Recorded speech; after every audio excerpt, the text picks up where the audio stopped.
அப்புறம் இந்த படத்தில் ஒரு வசனம் வரும், வீடுங்கிறதுனா அது மரியாதைன்னு சொல்லி. கண்டிப்பாக அது ஒரு ஸ்டேட்டஸ். பட் அதை தாண்டி எனக்கு என்ன தோணுன்னா, எல்லாரும் வீடு வாங்கணும்னு நினைக்கிறது வந்து வெறுமன கௌரவத்துக்காகவோ இதுக்காக மட்டும் இல்லை. இல்லாட்டின்னு எனக்கு வாடகை வீட்டில் இருந்தாலும் வீடு தானே, மேலே கூரை இருக்கு. பட் அப்படி இல்லை, எனக்கு பின்னாடி என் பையனோ அவங்களோட குழந்தைங்களோ எந்த மாதிரி விஷுவலில் வாழ்வாங்கன்னு நான் செட் பண்ணி வைக்கிற ஒன்று தான் வீடு.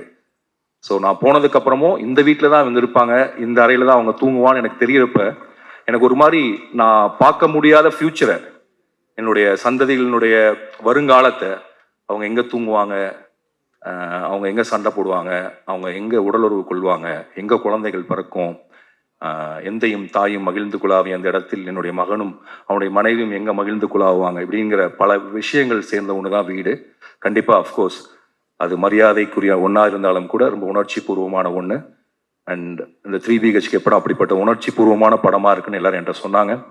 அண்ட் எனக்கு தெரிஞ்சு தமிழகத்தில் இருக்கக்கூடிய அனைத்து மக்களும் தங்களுடைய வாழ்க்கையோடும் தங்களுடைய கனவுகளோடும் தொடர்புபடுத்திக் கொள்ளக்கூடிய ஒரு படமாக 3BHK இருக்கும். அதை உருவாக்கிய என்னுடைய அருணுக்கும் அதில் நடித்த என்னுடைய சித்துக்கும் எனக்கு பிடித்த ஸ்ரீக்கும் வாழ்த்துக்கள். நன்றி.